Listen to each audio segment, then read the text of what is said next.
Саламатсыз ба? Hello everyone. Бүгін ағылшын тіліндегі жаттауға оңай сөздер дене мүшелерін айтамыз. Ал кеттік.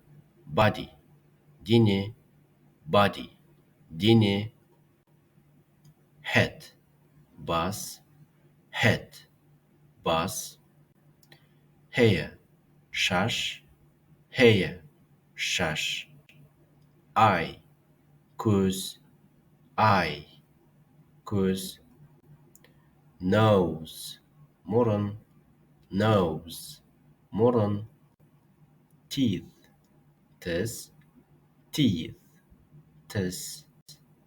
Lip, ерін, lip, ерін. Ear, құлақ, ear, құлақ. Neck, мойын, neck, мойын. Shoulder, иық, shoulder, иық. Leg, аяқ, leg, аяқ. Осымен бітті. Назарларыңызға рахмет. Арнамызға жазылуды ұмытпаңыз.